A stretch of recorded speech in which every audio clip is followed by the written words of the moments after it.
இன்றைய நற்செய்தி வாசகத்திலே ஆண்டவர் 12 திருத்தூதர்களை தெரிந்து கொள்ளுகிறார். Praise the Lord. எல்லாரும் வெவ்வேறு பணிகள் செய்து கொண்டிருந்தவங்க தான். எல்லாம் ஒரே விதமான பணிகள் செய்தவர்கள் அல்ல. ஒரு சிலவங்க படித்தவங்களா இருந்தாங்க, ஒரு சிலவங்க படிக்காதவர்களாக இருந்தார்கள், மீன் பிடிக்கிறவர்கள் இருந்தார்கள், வரி தண்டுகிறவர்கள் இருந்தார்கள். விதவிதமான மக்களை ஆண்டவர் தெரிந்து கொள்ளுகிறார்.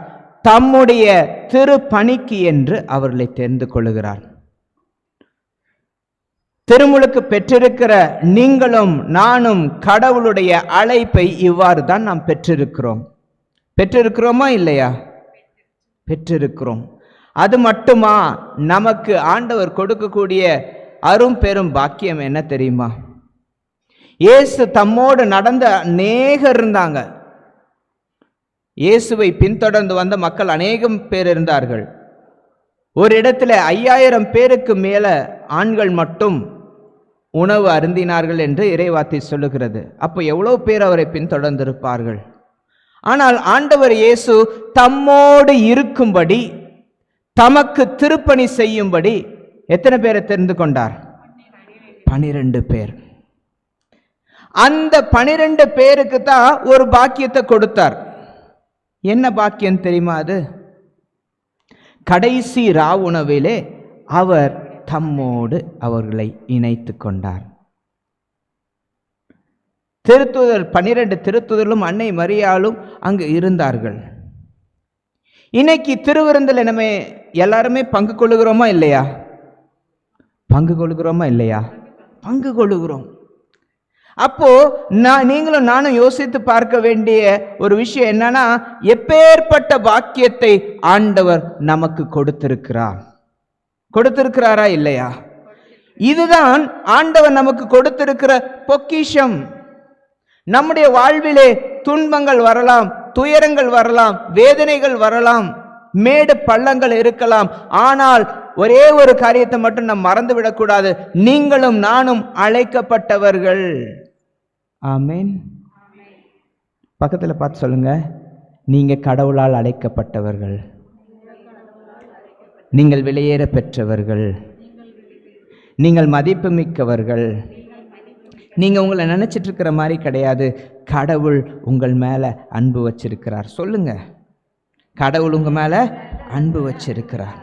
உங்கள் மேல வச்சிருக்கிற திட்டமும் தீர்மானமும் பெரியது. சொல்லுங்க.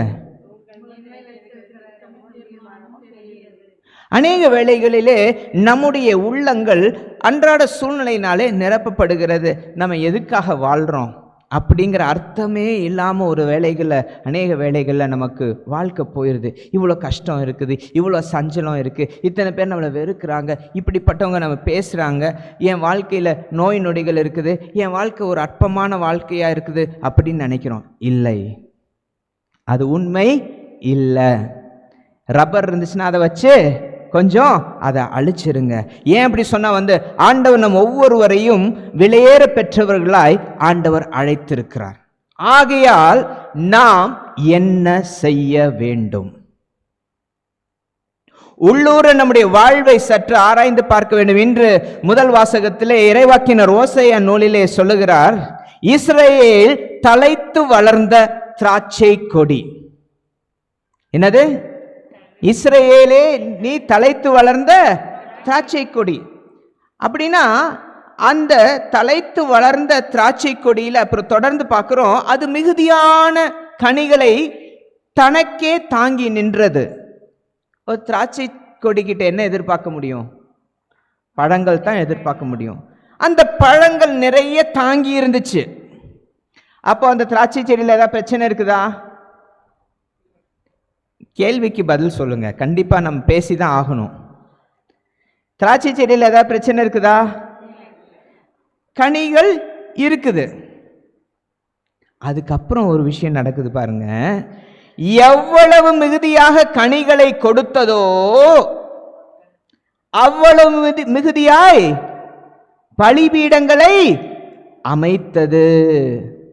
என்னது பிரச்சனை? இங்கத்தான். எத்தனை மிகுதியாக கனிகள் கொடுத்ததோ அத்தனை மிகுதியாக என்ன பண்ணுச்சு? பலிபீடங்களை எழுப்புனா என்ன அர்த்தம்? கனிகள் கடவுளுக்கு போய் சேரணும். திராட்சை தோட்ட உரிமையாளர் யாரு? கடவுள். நாம் எவ்வளவு கனி கொடுக்கிறோம், அந்த கனியோடு இணைஞ்சு என்னத்தை பலிபீடத்தை கட்டிடுறோம். நம்முடைய வாழ்க்கையிலே கிறிஸ்துவுக்கு கடவுளுக்கு கொடுக்க வேண்டிய முக்கியத்துவத்தை வேற எதுக்காவது கொடுத்தோன்னு வச்சுக்கோங்களேன், அதுதான் அந்த சூழ்நிலைக்கு நாம் கட்டக்கூடிய ஒரு பலிபீடம். ஏசாமி யாருக்கும் முகதாட்சியெல்லாம் பார்க்கல, யாருக்கும் கன்செஷனும் கொடுக்கல. என்னை விட தன் தந்தையையோ தாயையோ, என்னை விட தன் மகனையோ மகளையோ நேசிக்கிறவர், கொஞ்சம் வசனத்தை சொல்லுங்களேன், எனக்கு ஏற்றவர்கள் அல்ல. அவங்கள நேசிக்க வேணான்னு சொல்லல, ஆனா கடவுளுக்கு மிகுதியா நம்ம நேசிக்க கூடாது. இன்னொரு விஷயம் சீக்கிரட் சொல்றேன் பாருங்களே, நம்முடைய பிள்ளைகள் மீது நம்முடைய பெற்றோர் மீது இருக்கிற அன்புக்கு நடுவுல யார் இருக்கணும்? கடவுள் இருக்கணும். கடவுள் இல்லைன்னா அவங்க தெய்வமா மாறிடுவாங்க. யார் தெய்வமா மாறிடுவாங்க? நம்ம பிள்ளைகளோ, நம்ம பெற்றோரோ, இல்லைன்னா சூழ்நிலைகளோ, உறமுறைகளோ நமக்கு என்னவா மாறிடுவாங்க? ஆமா, அவங்களையே ஃபாலோ பண்ணிட்டு போனோம்னா ஒரு நாள் அவங்க எங்க போவாங்க? மனிதனே நீ மண்ணாய் இருக்கிறாய், மண்ணுக்கு திரும்ப அவங்க போனோன்னு அப்புறம் இல்லை. ஒவ்வொரு உறவுகளிலும், ஒவ்வொரு உறவுகள் மத்தியிலும் யாரை நடுவில் வைக்கணும்? கடவுளை நடுவில் வைக்கணும். ஆமேன். அநேக வேளைகளில் நம்ம அன்றாட சூழ்நிலையில் நம்ம ரொம்ப கான்சென்ட்ரேட் பண்ணுறோம். குடும்பத்தை நல்ல விதத்தில் கொண்டு வரணும், பிள்ளைகளை நல்ல விதத்தில் கொண்டு வரணும், குடும்பத்தை நல்ல விதத்தில் உருவாக்கணும், எல்லாம் நல்லது தான். இதுதான் கனிகள். கண்டிப்பாக இந்த கனிகள் நம் வாழ்க்கையில் வேண்டும். இந்த கனிகள் நிறைவாய் வரும் பொழுது நம்ம ஒரு விஷயத்தை செக் பண்ணணும். நம்ம வாழ்க்கைக்குள்ள ஏதாவது பலிபீடம் இருக்குதா? குடும்ப அந்தஸ்துங்கிற ஒரு பெருமை இருக்கும், சாதி சனங்கிற ஒரு பெருமை இருக்கும், எனக்கு நல்ல பணம் இருக்குங்கிற ஒரு பெருமை இருக்கும். எப்படி பலிபீடம் இருக்கிறது சற்று ஆராய்ந்து பார்ப்போம். எந்த பலிபீடமா இருந்தாலும் என்ன பண்ணணும்? அதை உடைச்சி போட்டணும். என்ன பண்ணணும்? அதை உடைச்சிட்டு யாருக்கு மகிமை? யாருக்கு உரியது? கடவுளுக்கு உரியது. நீங்கெல்லாம் தோட்டம் போடுறீங்க, உங்களவுக்கு எனக்கு தோட்டத்தில் எக்ஸ்பீரியன்ஸ் கிடையாது. ஆனால் ஒரே ஒரு விஷயம் மட்டும் சொல்கிறேன். ஒரு வருஷம் நம்ம பயிர் போடுறோம், அந்த பயிர் முடிஞ்சதுக்கப்புறம் அடுத்த வருஷம் பயிர் போடுறதுக்கு நம்ம என்ன செய்கிறோம்? நிலத்தை உழுகிறோம். இல்லைங்க, பழைய பயிர் நல்லதான் காய்ச்சுது அப்படின்னு விட்டுடுறோமா? இல்லை, உழுது கொள்ளுகிறோம். அங்கே பாருங்களேன். அதனால தான் இறை வார்த்தை சொல்லுகிறது பாருங்க, மக்களாகி அவர்கள் தங்களை பாருங்க, ஆண்டவர் நம்முடைய உள்ளங்களை உழுது கொள்ளும்படி ஆண்டவர் நமக்கு அழைப்பு விடுக்கிறார். பாருங்க, அப்பொழுது அவர்கள் சிறப்பாக கொண்ட மக்களாகி இருக்கிறார்கள். முட்புதர்கள் அப்பொழுது மலைகள் எங்களை மூடிக்கொள்ளுங்க. நீதியை இந்த இடத்துல ஆண்டவர் சொல்லக்கூடிய ஒரே ஒரு காரியம், நம்ம ஒரு வருஷம் நம்ம கனி கொடுக்குறோன்னு வச்சுக்கோங்களேன், அடுத்த வருஷம் நாம் கனி கொடுக்கணும் அப்படின்னு சொன்னால் நாம் என்ன செய்ய வேண்டும்? நீதியை விதைத்து கொள்ளுங்கள். எல்லாரும் சொல்லுவோம், நீதியை விதைச்சாதான் எதை அறுவடை செய்ய முடியும்? அன்பின் கனியை அறுவடை செய்யுங்கள். அப்புறம் ஒரு இறைவார்த்தை சொல்லுது, உங்கள் தரிசு நிலத்தை உழுது பண்படுத்துங்கள். ஆமேன். என்னால் நல்ல விளைச்சல் கொடுத்துச்சு அப்படின்னு நம்ம எந்த நிலத்தையும் நம்ம விட்டுறது கிடையாது. அடுத்த வருஷம் நாம் பயிர் போடணும் அப்படி சொன்னால் அதை நாம் உழுது கொள்ளுகிறோம். ஏன் அப்படி சொன்னால் பழைய பயிரில் இருக்கும் பொழுது களைகள் இருந்திருக்கும், வேஸ்ட் இருந்திருக்கும், அநேக காரியங்கள் இருந்திருக்கும். அவை எல்லாவற்றையும் நாம் உழுது எடுக்க வேண்டும். இந்த வேளையிலும் கூட ஆண்டவர் உங்களையும் என்னையும் இதற்காகத்தான் அழைக்கிறார். அழைத்து அவர் சொல்லுகிறார், உங்கள் தரிசு நிலங்களை உழுது பண்படுத்துங்கள். இந்த இறைவார்த்தை உங்களுக்கு மட்டும் இல்லை, எனக்கும் தான். என்னுடைய தரிசு நிலத்திலே கடவுளுக்கு மிகுந்த கனி கொடுத்து கடவுளை மையப்படுத்த முடியாத என்னென்ன காரியங்கள் என்று இருக்கிறது என்று சற்று ஆராய்ந்து பார்க்க வேண்டும்.